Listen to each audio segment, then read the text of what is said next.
Good day and welcome back to another DBZ Dokkan Battle video. In this video we're going to be taking on the Demon King Piccolo stage of the Red Zone DB Saga.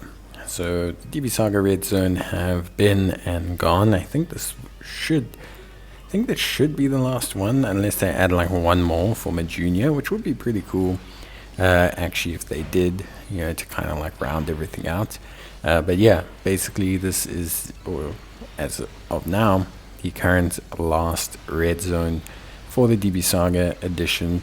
Overall, a fairly interesting set of challenges. I think very mechanically focused these fights have been, and this one is not any different.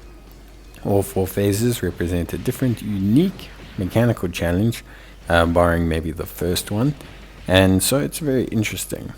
Symbol is the first boss, 100 million health, 550k normal, 1.5 million super, immune to stunning, and that's really it. So he's your setup stage. This is part of most red zone, having that setup stage where basically you just essentially have guys that are out there to let you kind of process process your units and process like your team, set your rotations up, and do everything you need to do.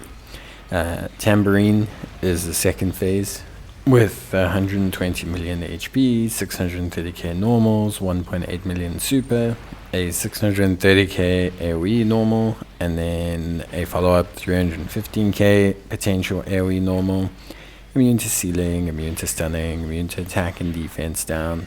Enemy's ki -6 will not become lower than 0, so there's a chance for him to dramatically reduce your ki.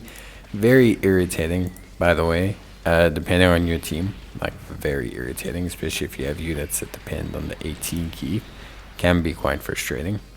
After Tambourine, we then move on to the Demon King Piccolo Elder, and then eventually Demon King Piccolo. So Demon King Piccolo Elder and Demon King Piccolo are kind of the inverse of each stage. So Demon King Piccolo Elder, 160 million health, 3.6 million super, immune to stunning, sealing, defense, attack, lowering, etc., etc. He locks your characters in place. Very irritating. Like, very, very irritating.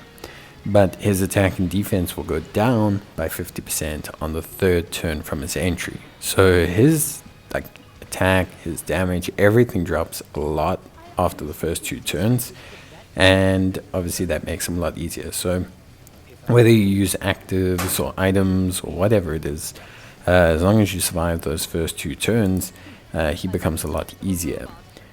Demon King Piccolo, the next phase, is kind of the exact counter opposite. 100 million health, 800k normals, 2.5 million defense like the first phase, but does a 2.8 million super. However, he gets a 50% attack and defense increase on the third turn from his entry. So he becomes dramatically harder. He goes from being 2.8 million supers to 4.5 million supers, 800k normals to 1.4k normals.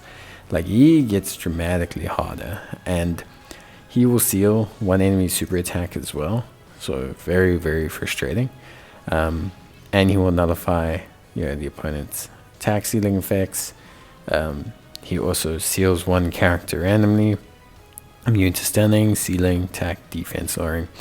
So I would say that, it's challenging for sure, but what I would say is try and use some active skills or whatever abilities you have to survive the first 2 turns against Demon King Piccolo. But save what you can in reserve for the second phase of Demon King Piccolo. So against the Elder version, do what you can to get through those first 2 turns. Once you've done that, save whatever else you've got and rather use it against Demon King Piccolo, because you want to get him out of the way in 2 turns. Like, you don't want to spend a lot of time fighting him. It's not an enjoyable experience. It's not necessary. And you don't want to get to the point where you have that attack boost against you. For me, the team that did really well here is Universal Survival Saga. Lots of reasons, but the first 3 are kind of the big important ones. The locking in place from Demon King Piccolo Elder is very annoying. It removes your agency.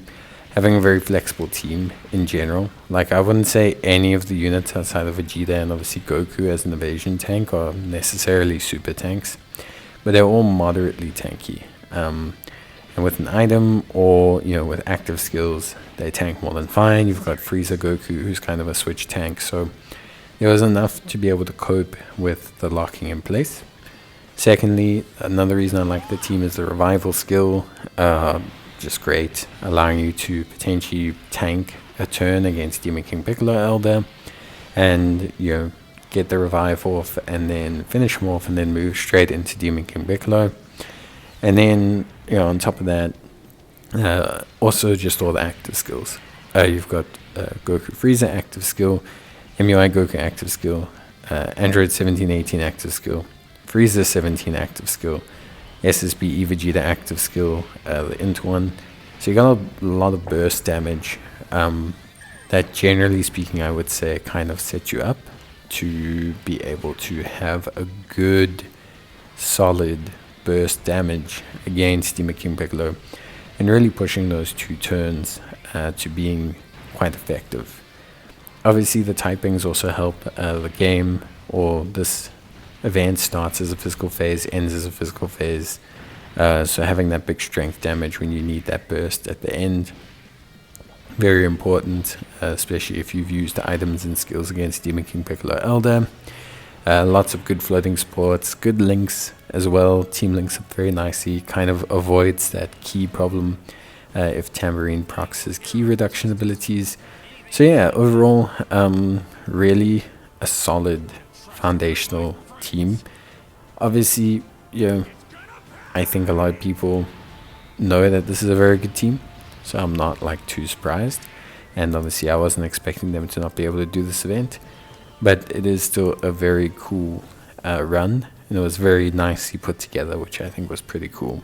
So yeah, but that's it from me. Hope you guys enjoyed the video. Let me know, and I will see you in the next one. So as always, thank you for watching. Take care, stay safe, and as always, I'll see you guys next time. Bye.